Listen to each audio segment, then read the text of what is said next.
Hello प्यारे बच्चों, आप सभी का फिर से स्वागत है। आज हम जिस विषय के बारे में पढ़ेंगे वह है सर्वनाम। पिछले क्लास में मैंने संज्ञा के बारे में आप सभी को बताया। अगर आपने वह वीडियो नहीं देखा है तो उसे ज़रूर देख लें, क्योंकि सर्वनाम को जानने से पहले आपको संज्ञा के बारे में पता होना बहुत ज़रूरी है। बिना संज्ञा को जाने आप सर्वनाम के बारे में नहीं जान सकते। इस वीडियो में जिन टॉपिक्स को हम कवर करने वाले हैं वह है सर्वनाम के भेद, उसकी परिभाषा और बहुत सारे उदाहरण, जिससे सर्वनाम को लेकर के आपके मन में किसी भी प्रकार का डाउट नहीं रहेगा। सर्वनाम को शुरू करने से पहले हम कुछ वाक्य देख लेते हैं। पेड़ पौधे प्रकाश संश्लेषण की क्रिया के दरम्यान ऑक्सीजन मुक्त करते हैं। पेड़ पौधे पर्यावरण को संतुलन बनाए रखते हैं। पेड़ पौधे विभिन्न जीवों को आश्रय प्रदान करते हैं। पेड़ पौधे भूक्षरण को रोकते हैं। पेड़ पौधे से हमें फल फूल, दवाएं, इमारती लकड़ियां आदि मिलती हैं। पेड़ पौधे प्रकाश संश्लेषण की क्रिया के दरम्यान ऑक्सीजन मुक्त करते हैं।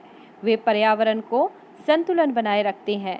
वे विभिन्न जीवों को आश्रय प्रदान करते हैं। वे भूक्षरण को रोकते हैं। उनसे हमें फल फूल, दवाइयाँ, इमारती लकड़ियाँ आदि मिलते हैं। आपने क्या देखा? प्रथम पांचों वाक्यों में संज्ञा पेड़ पौधे दोहराए जाने के कारण वाक्य भद्दे हो गए हैं, जबकि नीचे के पांचों वाक्य सुंदर हैं। आपने यह भी देखा वे और उनसे पद पेड़ पौधे की ओर संकेत करते हैं। अतएव सर्वनाम वैसे शब्द हैं जो संज्ञा के लिए प्रयुक्त होते हैं। उक्त वाक्यों में वे और उनसे सर्वनाम है। चलिए आगे कुछ और उदाहरण के जरिए इसे और भी अच्छे से समझते हैं। अनिल के घर कक्षा के बहुत सारे मित्र आए। उसने अपना कमरा खूब सजाया हुआ था। वे उसके लिए तरह तरह के उपहार लाए। उन्होंने उसे बधाई दी और वे सब खूब खेले। उन्होंने गाना भी गाए। वह बहुत खुश था।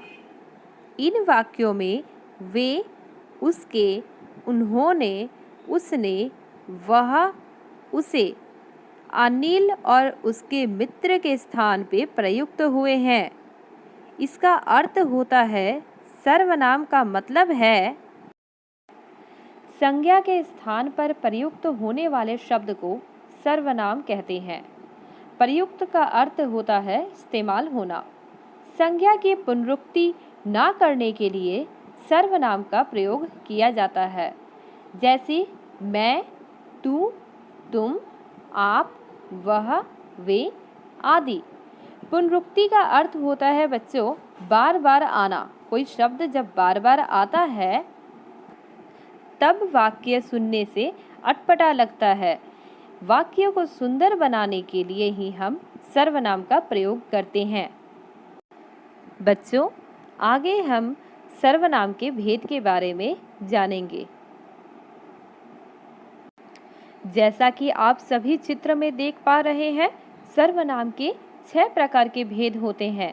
पुरुषवाचक सर्वनाम, निश्चयवाचक सर्वनाम, अनिश्चयवाचक सर्वनाम, संबंधवाचक सर्वनाम, प्रश्नवाचक सर्वनाम, निजवाचक सर्वनाम। अब हम एक एक करके सभी भेदों के बारे में उदाहरण सहित जानेंगे। प्यारे बच्चों, जो हमारा प्रथम भेद था पुरुषवाचक सर्वनाम, उसके 3 प्रकार होते हैं। उत्तम पुरुषवाचक सर्वनाम, मध्यम पुरुषवाचक सर्वनाम, अन्य पुरुषवाचक सर्वनाम। आइए आगे हम एक एक करके सभी भेदों को उदाहरण सहित समझने की कोशिश करते हैं। पुरुषवाचक सर्वनाम का अर्थ होता है जो सर्वनाम वक्ता, बोलने वाला, श्रोता सुनने वाला तथा किसी अन्य के लिए प्रयुक्त होता है उसे पुरुषवाचक सर्वनाम कहते हैं। कुछ उदाहरण देख लेते हैं। उसने मुझे बोला था, तुम पढ़ रही हो। उपयुक्त वाक्यों में उसने, मुझे और तुम पुरुषवाचक सर्वनाम हैं। आगे हम इसके तीनों भेदों को, उत्तम, मध्यम और अन्य पुरुषवाचक सर्वनाम को एक एक करके उदाहरण सहित देख लेते हैं। जिन शब्दों का प्रयोग बोलने वाला व्यक्ति खुद के लिए करता है उन्हें उत्तम पुरुषवाचक सर्वनाम कहते हैं। मतलब यहाँ आप देख सकते हैं, यहाँ पर बोलने वाला व्यक्ति मैं हूँ।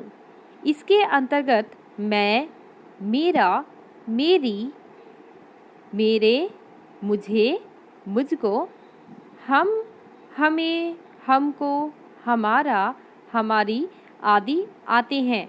जैसे हमें फिल्म देखना पसंद है, मैं घर जाना चाहती हूँ। आप कहते हैं तो ठीक ही होगा। उपयुक्त वाक्यों में हमें, मैं और आप उत्तम पुरुषवाचक सर्वनाम हैं। पुरुषवाचक सर्वनाम का दूसरा प्रकार था मध्यम पुरुषवाचक सर्वनाम। जिन शब्दों का प्रयोग सुनने वाले के लिए किया जाता है उन्हें मध्यम पुरुषवाचक सर्वनाम कहते हैं। इसके अंतर्गत तू, तुझे, तुझको, तेरा, तेरी, तुम, तुम्हें, तुमको, तुम्हारा, तुम्हारे, तुम्हारी, आप आदि आते हैं। जैसे तुम जब तक आए तब तक वह चला गया। आप कहाँ रहते हैं? वह पढ़ने में बहुत तेज है।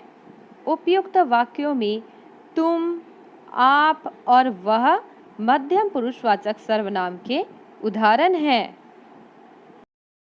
आगे हम पुरुषवाचक सर्वनाम के तीसरे प्रकार अन्य पुरुषवाचक सर्वनाम के बारे में जानते हैं।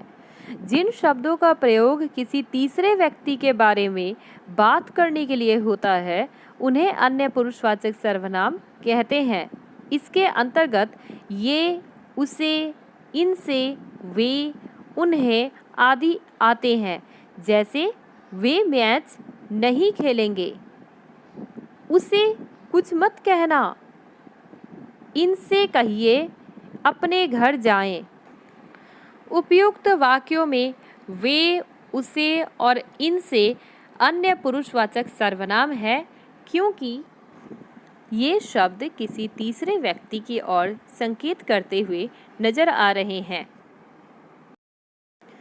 मतलब हमने जाना कि उत्तम पुरुषवाचक सर्वनाम जब बोलने वाला अपने लिए प्रयोग करता है, मध्यम पुरुषवाचक सर्वनाम बोलने वाला श्रोता के लिए या सुनने वाला के लिए प्रयोग करता है और अन्य पुरुषवाचक सर्वनाम का अर्थ होता है किसी तीसरे व्यक्ति के बारे में जब बात की जाए तब।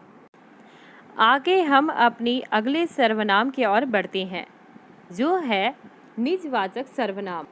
यह सर्वनाम का दूसरा प्रकार है निजवाचक सर्वनाम। जिन शब्दों का प्रयोग वक्ता किसी चीज़ को अपने साथ दर्शाने या अपनी बताने के लिए करता है वे निजवाचक सर्वनाम कहलाते हैं। जैसे मैं कपड़े स्वयं धो लूँगा, मैं वहाँ अपने आप चला जाऊँगा, मैं अपना काम खुद ब खुद कर लूँगा। उपयुक्त वाक्यों में स्वयं, अपने आप और खुद ब खुद शब्दों का प्रयोग अपने लिए किया गया है, इसीलिए यह निजवाचक सर्वनाम के उदाहरण हैं। आगे हम इसे कुछ चित्रों के माध्यम से समझने की कोशिश करते हैं। मैं खुद खा लूँगा, तुम अपने आप चले जाना, वह स्वयं गाड़ी चला सकती है। उपयुक्त वाक्यों में खुद, अपने आप और स्वयं शब्द निजवाचक सर्वनाम के ही उदाहरण हैं। आगे हम अपने अगली सर्वनाम के ओर बढ़ते हैं। हमारा अगला सर्वनाम है निश्चयवाचक सर्वनाम। निश्चयवाचक सर्वनाम का अर्थ है जो सर्वनाम शब्द किसी निश्चित वस्तु, व्यक्ति या घटना आदि के बारे में बताते हैं अथवा जिन सर्वनाम शब्दों से किसी व्यक्ति, वस्तु या घटना का निश्चित पता चलता है, उन्हें निश्चयवाचक सर्वनाम कहते हैं। कुछ उदाहरण देखते हैं। वे भारत के स्वतंत्रता सेनानी हैं। यह पुस्तक मेरी माताजी को बहुत पसंद है। यहाँ पर वे और यह निश्चयवाचक सर्वनाम के उदाहरण हैं, क्योंकि जब हम वे भारत कह रहे हैं तब हम कंफर्म है, निश्चित हैं कि वे भारत के स्वतंत्रता सेनानी हैं। नीचे वाले वाक्य में यह पुस्तक मेरी माताजी को बहुत पसंद है, यहाँ पर भी जब हम यह पुस्तक कहते हैं तब हम निश्चित हैं, कंफर्म है कि यह वही पुस्तक है जो मेरी माताजी को बहुत पसंद है। इसीलिए यह निश्चयवाचक सर्वनाम के उदाहरण हैं। अगला सर्वनाम ठीक इसका उल्टा मतलब अनिश्चयवाचक सर्वनाम है, जिसका अर्थ होता है जिस सर्वनाम से किसी निश्चित वस्तु या पदार्थ का बोध नहीं होता, उन्हें अनिश्चयवाचक सर्वनाम कहते हैं। इसके अंतर्गत कुछ, कोई आदि शब्द आते हैं। मतलब जहाँ पे हम कंफर्म नहीं होते हैं वहाँ पे अनिश्चयवाचक सर्वनाम होता है। कुछ उदाहरण देखते हैं। बाहर कोई है, मुझे कुछ नहीं मिला, माँ मुझे कुछ खाने को दो। आप इन वाक्यों में देख सकते हैं कोई, कुछ ऐसे शब्द हैं जो अनिश्चितता को प्रकट करते हैं। यहाँ पे कन्फर्मेशन वाली बात नहीं दिखाई देती। चलिए आगे हम इसे कुछ चित्र के जरिए समझने की कोशिश करते हैं। द्वार पर कोई खड़ा है। कुछ पत्र देख लिए गए हैं और कुछ देखने हैं। कोई और कुछ यहाँ पे अनिश्चयवाचक सर्वनाम के उदाहरण हैं। क्योंकि यह निश्चित नहीं है, हमें नहीं पता द्वार पर कौन खड़ा है, इसीलिए कहा गया है द्वार पर कोई खड़ा है। अब हम अपने अगले सर्वनाम की ओर बढ़ते हैं, जो है संबंधवाचक सर्वनाम। परस्पर संबंध बतलाने के लिए जिन सर्वनाम का प्रयोग होता है उन्हें संबंधवाचक सर्वनाम कहते हैं। जैसे जो, वह, जिसकी, उसकी, जैसे, वैसे आदि। उदाहरण की ओर देखें। जो सोएगा सो खोएगा, जो जागेगा सो पावेगा, जैसी करनी वैसी भरनी। आप तस्वीर में भी देख पा रहे हैं उदाहरण को किस तरह से समझाया गया है। इन उदाहरणों में जैसी, वैसी, जो और सो संबंधवाचक सर्वनाम के उदाहरण हैं, क्योंकि यह संबंध बता रहे हैं। आगे हम प्रश्नवाचक सर्वनाम के बारे में जानते हैं। यह सबसे सरल है सर्वनामों के प्रकारों में। जिस सर्वनाम से किसी प्रश्न का बोध होता है उसे प्रश्नवाचक सर्वनाम कहते हैं। जैसे कि आप नाम से ही समझ पा रहे हैं, यहाँ प्रश्न पूछने का बोध होता है। उदाहरण देखते हैं। तुम कौन हो? तुम क्या कर रहे हो? राम कैसे पास हो गया? इन वाक्यों में कौन, क्या और कैसे शब्दों से प्रश्न का बोध होता है, तो ये प्रश्नवाचक सर्वनाम के उदाहरण हुए। कुछ और उदाहरण देख लेते हैं।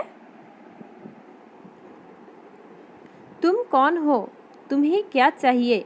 इन वाक्यों में कौन और क्या शब्द प्रश्नवाचक सर्वनाम हैं। अंत में हम एक तालिका या फ्लो चार्ट के जरिए सारे सर्वनामों को शॉर्ट में देख लेते हैं। सर्वनाम के 6 प्रकार आपको उदाहरण सहित चित्र में नजर आ रहे होंगे। पुरुषवाचक सर्वनाम, निजवाचक सर्वनाम, निश्चयवाचक सर्वनाम, अनिश्चयवाचक सर्वनाम, संबंधवाचक सर्वनाम, प्रश्नवाचक सर्वनाम। और पुरुषवाचक सर्वनाम के कितने उदाहरण हमने पढ़े थे, कितने प्रकार पढ़े थे, ये आप मुझे कमेंट बॉक्स में ज़रूर बताएं बच्चों। उम्मीद करती हूँ बच्चों अब आप सभी सर्वनाम के बारे में बहुत अच्छे से जान गए होंगे और परीक्षा में किसी भी तरह की भूल नहीं करेंगे। वीडियो आपको कैसा लगा आप मुझे ज़रूर बताएं। धन्यवाद प्यारे बच्चों।